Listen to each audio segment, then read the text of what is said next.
Ladies and gentlemen, this has been the worst week ever in Chelsea Football Club. Alright, well maybe not ever, but it is definitely up there. We can start with Mike Maignan, 29 years old, and we were chasing him all week. Then we found out that Maresca really wanted him. This gave us confidence and we thought we were going to sign him, and we thought that the deal was basically done.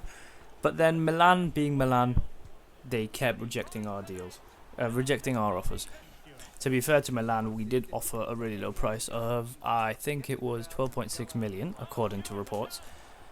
And honestly, that's pathetic for one of the best goalkeepers in the world. We've seen what he's done at Lille and AC Milan and in the World Cup for France, or I can't remember if he's played for France. But either way, he's been really good, and I don't know why we couldn't sign him. We're hearing that Petrovic is now out of the Club World Cup squad, and therefore we have to use Mr. Robert Sanchez. That is a problem in and itself because of all the mistakes he makes. And don't let recency bias fool you, because we know how bad he's been for most of last season, and those last few games won't fool anyone, and it's certainly not fooling me. Okay? The next story is Jamie Gittens. Now, we've been linked with Jamie Gittens for years now. I think it started sometime last year or 2023, and we heard reports that we offered many bids. We started at around 20 million, then went to 30, and then we bumped all the way up to 50 million. Then we heard that 50 million wasn't enough and that we needed to pay 5 million more. And after we paid that, apparently that wasn't enough as well. And this is where the dodginess starts. Because some reports say that Dortmund wanted more money. Other reports say that the money was perfect and the bid was accepted. However, the structure of the deal was where the problems started. No, I'm not going to go crazy about this because I know that we'll probably sign him when the actual window starts.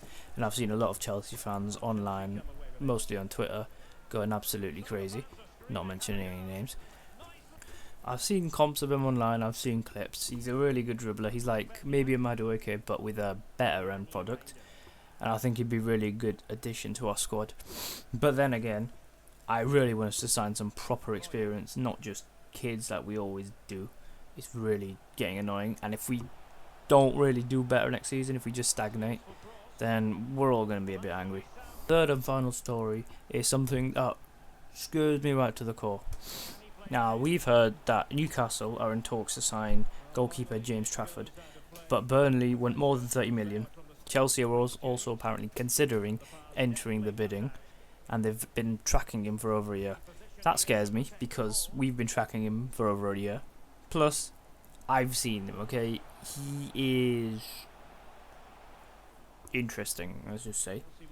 I really don't want him. I don't understand why we can't keep Petrovic. I'd even take Robert Sanchez over him. I know he's supposed to be like England's #1 keeper in the next few years, probably, but that doesn't mean I want him. And I'm sick and tired of having so many Man City graduates. It's just getting annoying now.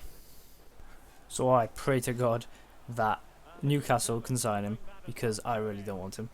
And they'll be happy with him. They already have their problems with Nick Pope and the other guy. And it's just weakening our rival if they get them. That's no disrespect to James Trafford, but you know, he's a bit dodgy, and we want a proper proven keeper like Mike Maignan. The final story is not even about Chelsea, it's about Liverpool. I have to praise them because they're doing really good business, and I don't know where they've got the money from, but somehow they do, and well, they're cooking. Here it is. Florian Wirtz to Liverpool, here we go. Liverpool verbally agreed deal in principle with Bayer Leverkusen for package reaching 150 million euros, add-ons included. Player side already agreed 2 weeks ago with move now imminent, with Wirtz set for medical and contract signing.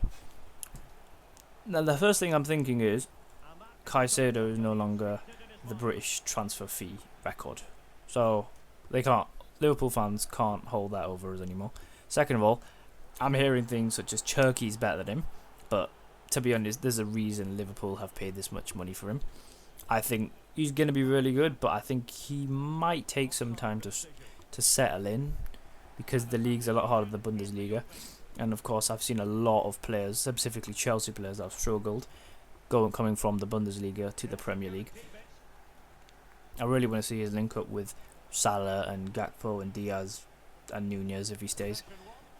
I'm also interested to where he's going to play. Is he going to play on the wing? Is he going to play as false 9? A proper 9? He's not going to overtake Salah on the right wing, is he? Yeah, that's it. Thank you for watching and goodbye.